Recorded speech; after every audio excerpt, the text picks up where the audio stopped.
Hello guys, आज म तपाईँलाई एउटा पर्सनल कुरा सोध्छु है त। हामी धेरै जसो मोबाइल स्क्रल गर्दै इन्स्टाग्राममा रिल्स हेर्दै अथवा भिडियो गेम्स खेल्दै घन्टौँ बिताउँछौँ होइन त। हामीलाई लाग्छ हामी मजा लिइरहेछौँ, तर त्योभन्दा पनि अचम्मको कुरा के हो भने यो सबै गर्दा पनि हामी भित्रैदेखि किन त्यति खुसी छैनौँ। स्क्रिन अफ हुने बित्तिकै किन हामीलाई झन् धेरै थकाइ लागेको, बेचेन भएको अनि लोन्ली फिल हुन्छ।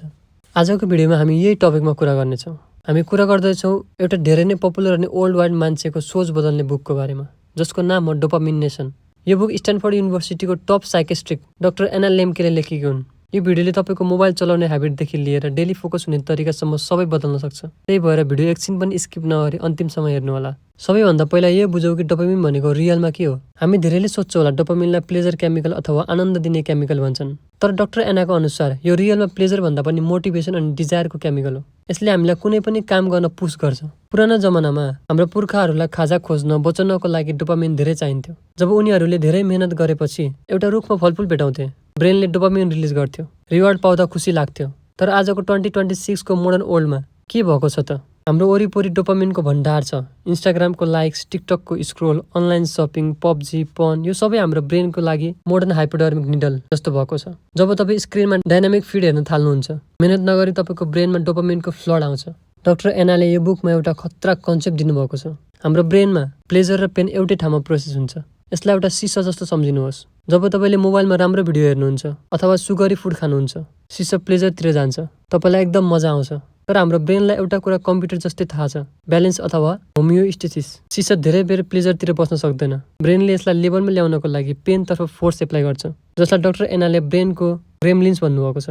त्यो ग्रेमलिन्सहरू जब पेनको साइडमा जान्छन्, सिसा पेनतिर ढल्छ। त्यो भिडियो हेर्दै जाँदा डिजिटल डोपामिन क्रास फिल हुन्छ नि। एकछिन मोबाइल साइडमा राखेको एउटा खालीपन, झ्याउ लाग्ने, घबराहट फिल हुन्छ नि, हो त्यही पेन साइडका ग्रेमलिन्सहरूले गर्दा हो। अब मेन समस्या कतातिर आउँछ थाहा छ? जब हामी त्यो क्रास बनाउनलाई झन् धेरै मोबाइल स्क्रोल गर्छौँ, सिसा झन् धेरै प्लेजरतिर जान्छ अनि ब्रेनले पेन साइडमा झन् ठुलो ग्रेमलिन्स पठाउँछ। यसले गर्दा हाम्रो टोलरेन्स बढ्छ अनि एउटा लेभल यस्तो आउँछ जहाँ हामीलाई खुसी हुनको लागि होइन, नर्मल फिल गर्नको लागि मात्रै पनि स्क्रिन चाहिने हुन्छ। हाम्रो बेस लाइन डोपामिन ड्रप हुन्छ, जसले गर्दा नै मोडर्न जेनेरेसन धेरै एन्जाइटी अनि डिप्रेसनमा गइरहेको छ। यो प्रब्लमको सल्युसन के छ त? डाक्टर एनाले यसलाई ठिक गर्न एउटा एकदम प्र्याक्टिकल उपाय दिनुभएको छ, जसलाई उहाँले डोपामिन फास्ट भन्नुभएको छ। उनको अनुसार यदि तपाईँ कुनै ह्याबिटबाट धेरै नै एडिक्ट हुनुभएको छ, चाहे त्यो सोसियल मिडिया होस्, गेमिङ होस् अथवा जङ्क फुड होस्, तपाईँ 30 डेजको लागि त्यो स्टिमुलसबाट पुरै टाढा बस्नुपर्छ। सुरुको 1 to 2 weeks एकदमै गाह्रो हुन्छ। तपाईँलाई स्क्रिन हेर्न मन लाग्छ, छटपटाहार हुन्छ, रिस उठ्छ, किनभने त्यो सिसाको पेन साइडको ग्रेमलिन्सहरू त्यहाँबाट भाग्नु मान्दैन। उनीहरूले धेरै डोपामिन माग्छ। तर यदि तपाईँ त्यो पेनलाई सहेर 30 डेजसम्म टिक्नुभयो भने ग्रेमलिन्सहरू पुरै हार्छन्, सिसा नर्मल लेभलमा आउँछ अनि तपाईँको ब्रेन रिसेट हुन्छ। त्यसपछि के हुन्छ थाहा छ?